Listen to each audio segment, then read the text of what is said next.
Welcome to BKV hitech school. कैसे हैं आप सभी? अच्छे तरीके से पढ़ाई हो रही है। मुझे भी उम्मीद है आप लोग बहुत ही अच्छे तरीके से पढ़ाई कर रहे होंगे। आज हम लोग पैसिव वॉइस में कुछ नया सीखेंगे। इसके पहले जहाँ तक आप लोगों को याद होगा कि हम लोग क्या क्या सीखे हैं, अगर काउंट करें तो पहले 12 टेंस के 12 प्रकार, उसके बाद 13 में हम लोगों ने मॉडल ऑक्सिलरी वर्ब के साथ पैसिव सीखा। 14 में हमने model auxiliary verb plus have और V3 के साथ सीखा। और 15 नंबर में मैंने आप लोगों को सिखाया यदि 3TF वाला is to be verb plus to V1, उसके बाद बी अबाउट टू V1, उसके बाद हैव टू V1। ये हमने इसका पैसिव वॉइस सीखा था एक ही दिन 3 प्रकार का, जिसको मैंने 15 नंबर में समेटा। आज हम लोगों का 16वां दिन है, या यूँ कहें 16वां टाइप है। 16 दिन तो नहीं लगे हैं, हमने एक दिन में भी बहुत सारा टाइम बताया है। आज हम लोग शुरू करने वाले हैं पैसिव वॉइस इम्परेटिव सेंटेंसेस का। देखिए, इम्परेटिव सेंटेंस सबसे पहले किसे कहते हैं? कुछ ऐसे वाक्य जिनसे आदेश या सुझाव या अनुमति का भाव प्रकट होता है, इन्हें हम लोग इम्परेटिव सेंटेंस के नाम से जानते हैं। तो ऐसे वाक्यों का बनावट क्या होता है, मैं इस पर भी अगर चर्चा कर लूँ तो देखिए, ये जितने भी वाक्य होते हैं ये कैसे बनते हैं। इनको बनाने के लिए सबसे पहले V1 लगता है, और V1 के बाद जो कुछ होता है उसको ऑब्जेक्ट कहते हैं, ऑब्जेक्ट डाला जाता है। V1 मस्ट होता है। ये जितने भी वाक्य होते हैं वर्ब से प्रारंभ होते हैं। हम लोग एक एक करके इनका उदाहरण भी लेंगे और पैसिव वॉइस भी सीखेंगे। तो चलिए हम शुरू करते हैं।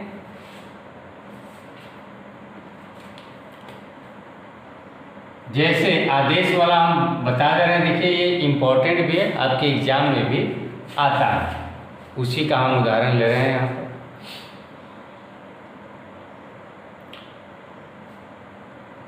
दरवाजा खोलो।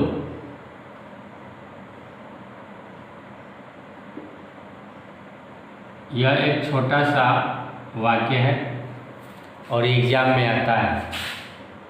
इसका क्या बनाते हैं?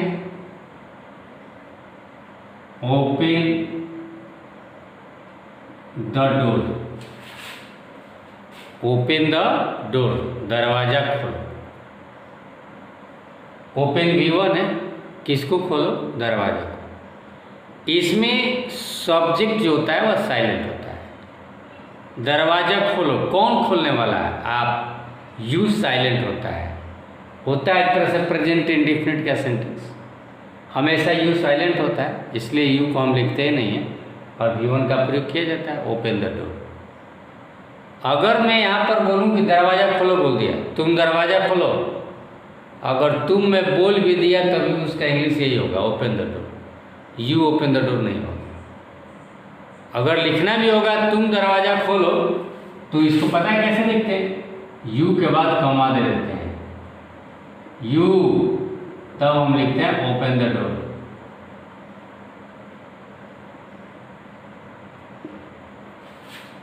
यह प्रेजेंट इंडेफिनिट का सेंटेंस के जैसा होता है, लेकिन होता नहीं है। क्यों नहीं होता है? क्योंकि यू के बाद हमने क्या दिया है? कॉमा दिया है। मेन बात यही है। जिसमें हम कह सकते हैं कि प्रेजेंट इंडेफिनिट का वाक्य टाइप है और यू जो है वो साइलेंट है, राइट। तो चाहे बात ये हो चाहे ये, कोई दिक्कत नहीं, हम बस ओपन द डोर को कैसे बनाएं। अच्छा, इसका जरा पैसिव हम सोचें कि पैसिव क्या होगा। ये तो हम एक्टिव वॉइस सोच लिए। अगर हम पैसिव वॉइस की बात करें कि पैसिव वॉइस क्या होगा, नहीं, दरवाजा खोलो, तो इसका पैसिव वॉइस होगा दरवाजा खोला जाए।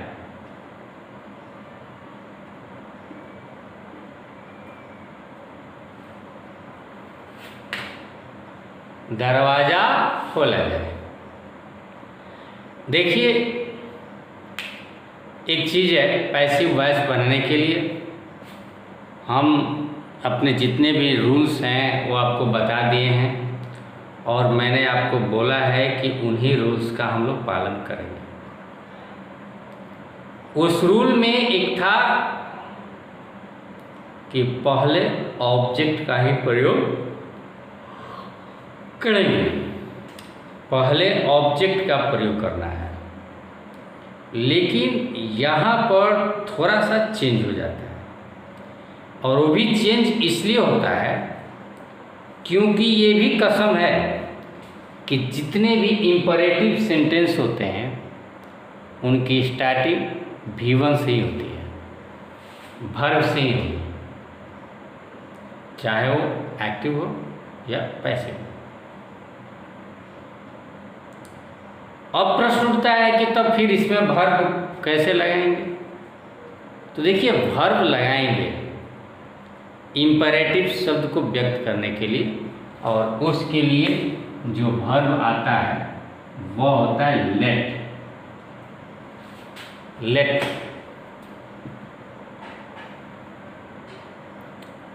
लेट का अर्थ करने दो, होने दो, यही होता है। जब किसी को कुछ करने के लिए हम उकसाते हैं तो उसके लिए हम लेट का प्रयोग करते हैं। या क्या उकसाना है? दरवाज़ा खोलने के लिए उकसाना है। पैसिव वॉइस बनाना है, पहले ऑब्जेक्ट लगाना है, ठीक है। लेट, इसमें ऑब्जेक्ट कौन? ये तो वर्ब हो गया, ये ऑब्जेक्ट हो गया। ऑब्जेक्ट का प्रयोग पहले करना, let the door, let the door हो गया। अब हम क्या जानते हैं, ऑब्जेक्ट को जब पहले लिख देंगे तो बी वर्ब लगाते हैं, बी वर्ब लगा दीजिए, लेट द डोर बी, और मेन वर्ब का तीसरा रूप, तो यहाँ भी हम मेन वर्ब का तीसरा रूप लगा दें।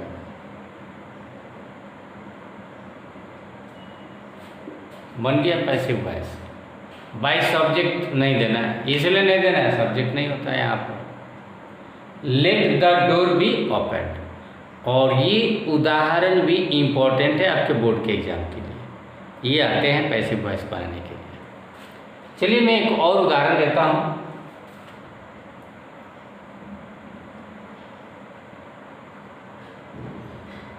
एक गिलास पानी लाओ।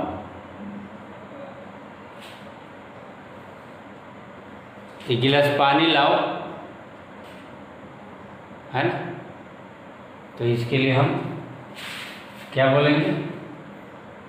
पहले तो लेट लगाएंगे, लेट, सॉरी पैसिव वॉइस बनेगा तो पहले एक्टिव इसका बना, एक्टिव। एक गिलास पानी लो, क्या लिखते हैं? Bring a glass of water, bring a glass of water, एक गिलास पानी लाओ।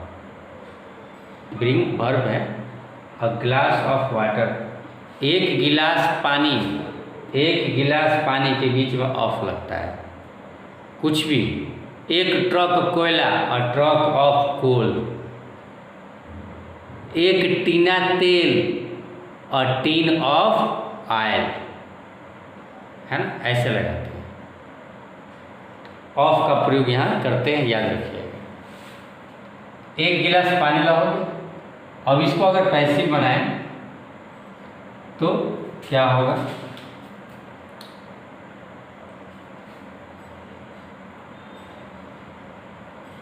बस पैसिव में यही होगा, एक गिलास पानी, लाओ के जगह पर देखिए मैं सिर्फ कर दे रहा हूँ, एक गिलास पानी लाया जाए। जैसे यहाँ खोलो का खोला जाए, उसी प्रकार लाओ का क्या हो जाएगा, लाया जाए। बाकी ऑब्जेक्ट जो है वही रहेगा। तो कैसे बनाएंगे इसको, कुछ नहीं करना है, कुछ नहीं है, लेकिन फिर भी करना है। लेट के बाद और काम करना है। पहले ऑब्जेक्ट लिखेंगे, let a glass of water. सिर्फ गिलास नहीं लिखेंगे, एक गिलास पानी ऑब्जेक्ट होता है, याद रखिएगा, है ना। तो let a glass of water, be verb लगाएंगे, बी, और ब्रिंग का तीसरा रूप जो होता है उसको लिखेंगे brought. Let a glass of water be brought.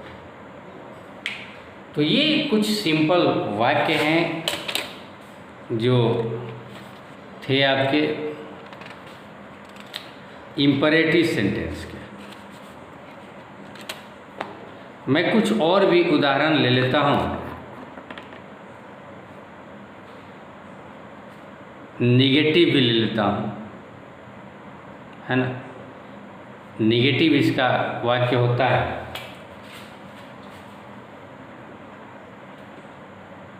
जैसे वाक्य है, फूल मत तोड़ो। फूल मत तोड़ो, ये निगेटिव है, मनाही वाला है। तो मनाही के लिए कुछ नहीं, सिर्फ शुरू में डोंट लगा दिया जाता है।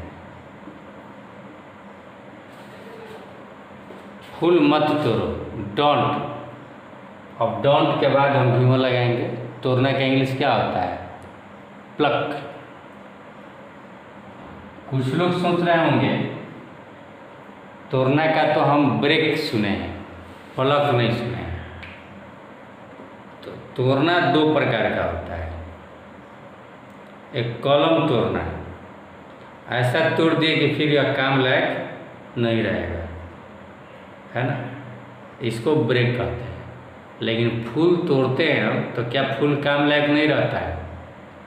फूल को हम डाली से अलग करते हैं, उसको खींचते हैं, नोचते हैं, ताकि फूल सुरक्षित रहे। तो इस प्रकार के तोड़ने को प्लक कहा जाता है। और जो आप ब्रेक सोच रहे हैं, समझ रहे हैं ना, कि किसी चीज़ को ऐसे तोड़ देना कि फिर वह काम लायक नहीं रहे, तो ब्रेक हो जाएगा, है ना। तो ब्रेक नहीं करना है। डोंट प्लक, किसको मत तोड़ो, फूल को। डोंट प्लक फ्लावर्स, फूल मत तोड़ो। अब इसका हम पैसिव का जिक्र करें तो तोड़ो के जगह पर क्या हो जाएगा, तोड़ा जाए। फूल मत तोड़ा जाए या फूल नहीं तोड़ा जाए, क्या लगेगा, लेट लगेंगे। लेट के बाद flowers,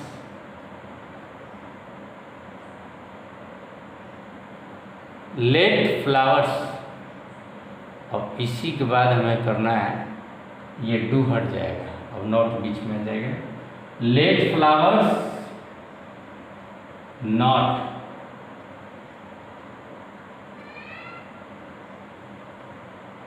late not, let flowers not be plucked. Let the flowers not be plucked, plucked, plug का तीसरा। तो ये हमारा पैसिव वॉइस। इसी तरह नेगेटिव का और भी आप बढ़ा सकते हैं। मैं उदाहरण दे देता हूँ और भी।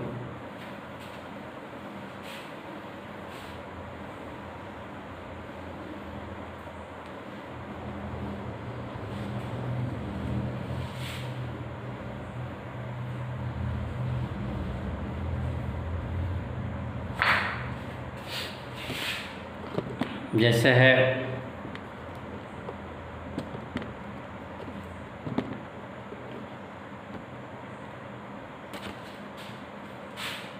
उसे मत मारो,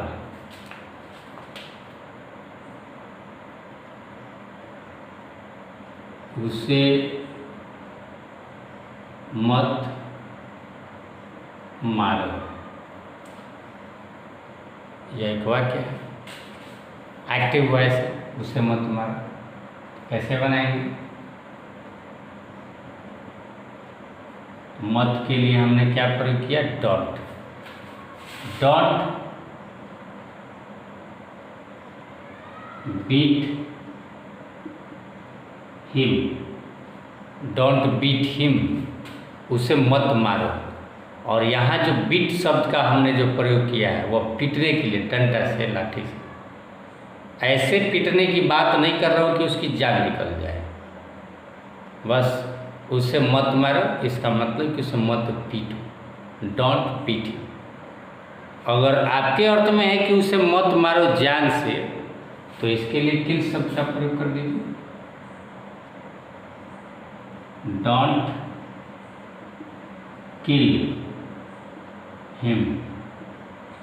अब हिम के जगह पर हर भी हो सकता है, कोई लड़की होगी तो, कोई चिट्टी होगी, कोई हाथी होगी, ईट देम। आपके इच्छा अनुसार आप जिसको सेंस में लेकर बोल रहे हैं उसको आप लिख सकते हैं। मैंने यहाँ पर डोंट किल हिम का मतलब उसे जान से मत मारो, क्योंकि हमने किल शब्द का प्रयोग किया है, इसलिए बोलो उसे जान से मत मारो, यानी ऐसा मत मारो कि उस स्वर्ग से ढाल जाए। उसे मत मारो, डोंट किल। अगर हम इसको पैसिव बनाएं तो क्या हो जाएगा? हिंदी पहले, उसे नहीं मारा जाए, उसे नहीं मारा जाए, क्या हो जाएगा इसका पैसिव? पहले तो हम क्या लगाएंगे? लेट। लेट के बाद ऑब्जेक्ट हिम। अब हिम जब आएगा तो क्या होगा? ही नहीं होगा, हिम का हिम ही रहेगा, क्योंकि ये भी शुरू। लेट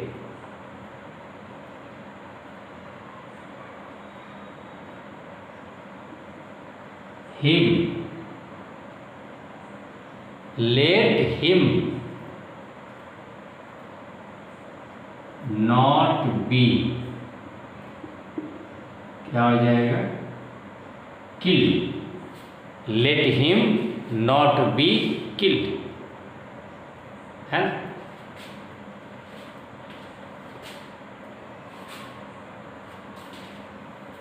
देखिए, देखो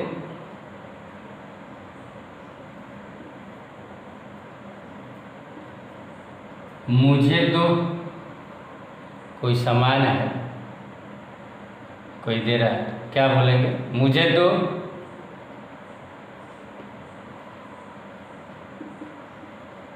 गिव मी, इसका पैसे। मुझे दिया जाए, मुझे दिया जाए, क्या हो जाएगा? लेट मी, या ये सब्जेक्ट, ये मी, इसको पढ़ लिखो। लेट मी बी गिवन, है ना? तो इस प्रकार से यहाँ हम पैसिव वॉइस बना सकते हैं। अभी मैंने इम्पेरेटिव सेंटेंस समझाया, इसी का एक दूसरा रूप बताने जा रहा हूँ। इम्पेरेटिव सेंटेंस का टाइप 2 अगर मैं कहूँ तो,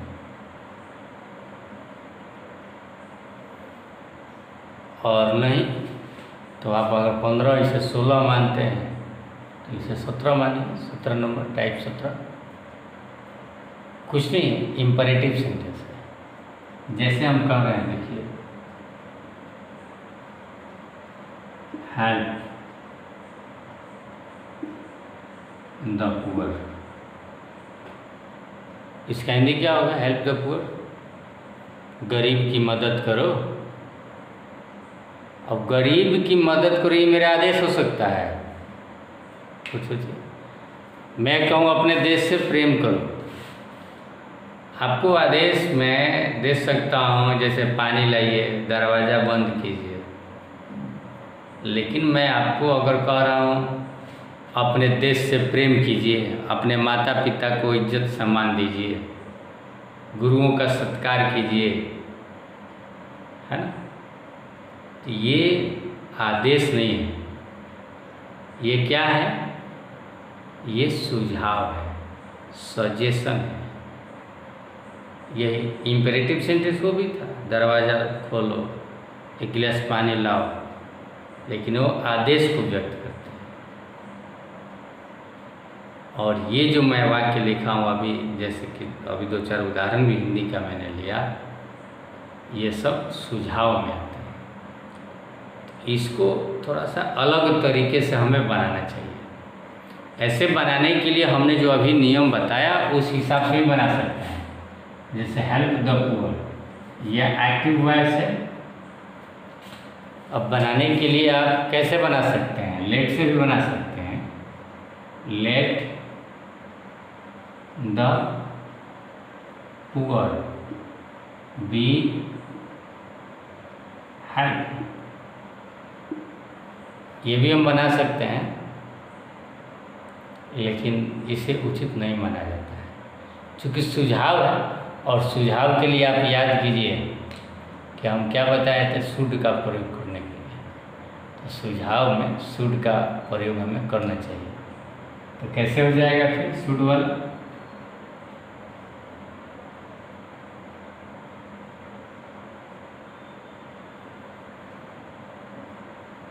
the poor should be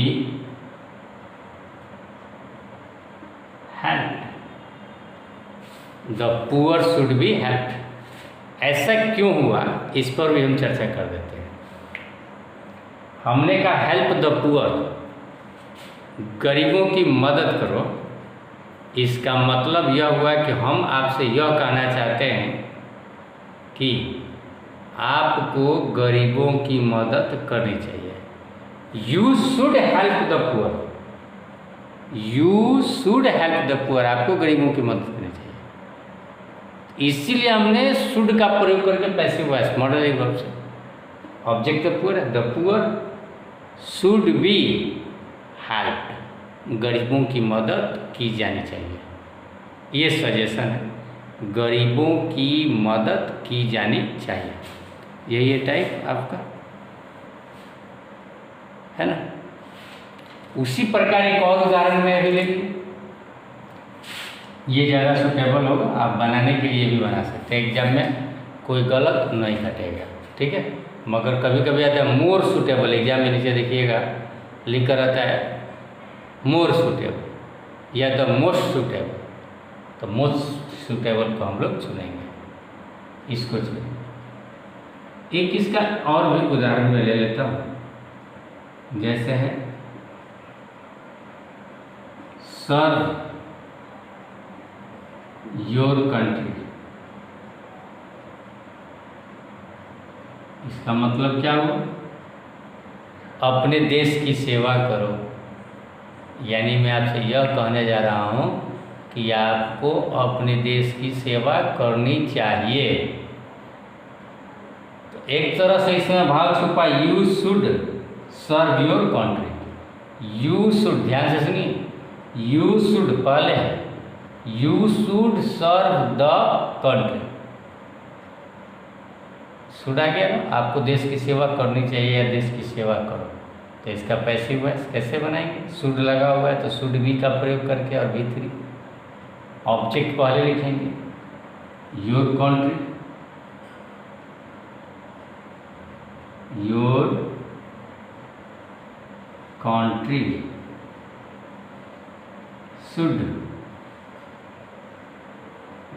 B, और आप समझ गए होंगे क्या हुआ, शुड का प्रयोग किया, बी वर्ब का प्रयोग किया। ये कहीं आपका पीछा नहीं छूटने वाला है, जो मैं एक बार बता दिया हूँ कि मॉडल एक्सिलरी वर्ब यानी शुड का प्रयोग करके भी बी वर्ब और वर्ब का तीसरा रूप, ये तो पैसिव वॉइस की निशानी है, मैं पहले ही बता दिया हूँ। चाहे आप जिस भी प्रकार का वाक्य बना लीजिए, नो मैटर, जैसा भी मन करे वैसा बनाइए, लेकिन नियम है उसमें बी वर्ब और वर्ब का तीसरा रूप निश्चित रहेगा, ये याद रखना चाहिए। चलिए एक टाइप और भी बता रहा हूँ मैं, इंपरेटिव सेंटेंस का आज मैं 3 टाइप बता रहा हूँ। एक पहला वाला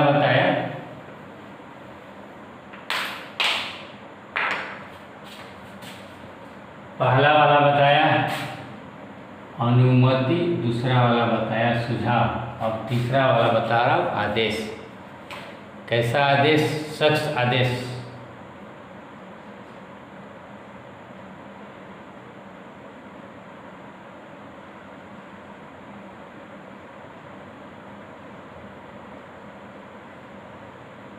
stand up, stand up,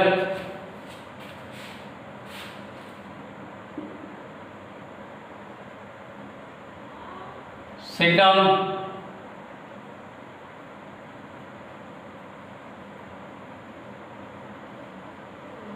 come here,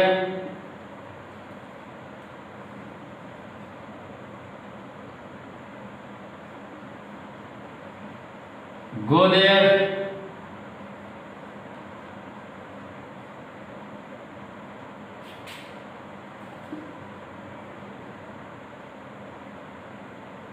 don't write, मत लिखो। इसको हम लोग आदेश में गिनते हैं, शख्स आदेश। अनुमति जो था, दरवाज़ा खोलो या एक गिलास पानी लाओ, हमने अनुमति दिया पानी लाने के लिए, दरवाज़ा खोलने के लिए, कुछ भी। इसमें और उसमें अंतर है। किसी ने ध्यान दिया कि नहीं दिया आप लोगों ने? इसमें ध्यान दीजिए, ऑब्जेक्ट नहीं है, स्टैंड अप, खड़ा हो जाओ। किसको? वहाँ पर दरवाज़ा खोलो, तो खोलो दरवाज़ा, दरवाज़ा ऑब्जेक्ट था। एक गिलास पानी लाओ, ऑब्जेक्ट था। इसमें ऑब्जेक्ट नहीं है। अब कहेंगे कि सर पैसिव वॉइस बनाने के लिए तो ऑब्जेक्ट चाहिए, तब ना पैसिव वॉइस बनेगा, और यहाँ तो ऑब्जेक्ट नहीं है, तब कैसे इसे बनाएंगे हम लोग? तो इसके लिए हम लोग एक पैसिव वे चुनते हैं। पैसिव वॉइस नहीं कह सकते, पैसिव वे ऑफ वॉइस, जिसमें मुख्य क्रिया को भी हम V3 का प्रयोग में नहीं लाएंगे। मुख्य क्रिया स्टैंड अप है, स्टैंड अप को भी हम लोग V3 नहीं करेंगे। अब आप सोच रहे हैं कि सर V3 नहीं होगा तो पैसिव वॉइस कैसे? भाई ये तो मैं नहीं कहा कि V3 नहीं रहेगा, रहेगा V3, लेकिन ये नहीं, क्योंकि पैसिव वॉइस की तो निशानी है बी वर्ब और वर्ब का तीसरा रूप होना चाहिए, लेकिन इसका नहीं होगा। अब कैसे नहीं होगा तो देखिए, ये एक प्रकार का क्या है? आदेश है। आदेश के लिए हम क्या लगेंगे? आपको आदेश दिया जाता है, यू आर ऑर्डर्ड, आपको आदेश दिया जाता है, यू आर ऑर्डर्ड। बस ये वाक्य जुड़ना है। बी वर्ब लग गया और वर्ब के तीसरे, बस स्टैंड अप है ना, टू स्टैंड अप।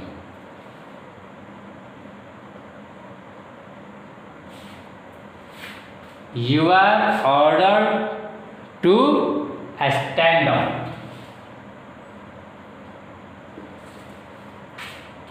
यानी आपको खड़ा होने का आदेश दिया जाता है।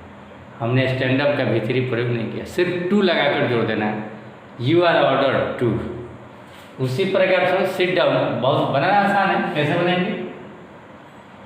You are ordered to sit down। उसी प्रकार come here, you are ordered to come here, go there। You are ordered to go there। Don't write। You are ordered। अब don't लगा हुआ है, कोई tension. You are ordered not to write. To write के लिए पहले क्या लगा देना है? नॉट लगा देना है। या आप नॉट अगर आर के बाद लगाना, आर के बाद लगाना चाहिए, यहाँ भी लगा सकते हैं। क्या हो जाए? You are not ordered to write. You are not ordered to write. तो इस प्रकार से हम इनका भी पैसिव बना सकते हैं। तो इम्पेरेटिव सेंटेंस का हमने आज 3 प्रकार बताया। मुझे उम्मीद है आप सभी लोगों को बहुत अच्छी तरीके से समझ में आया होगा और आप इसे बनाएंगे, होमवर्क भी करेंगे, है ना। इनका भी जो मैंने बताया है उसको भी आप करेंगे और साथ में कुछ एक्स्ट्रा वर्क भी करेंगे। अगले दिन मैं इम्परेटिव सेंटेंस के और भी टाइप लेकर आपके सामने हाजिर होऊंगा। तब तक के लिए विदा, बाय, थैंक यू।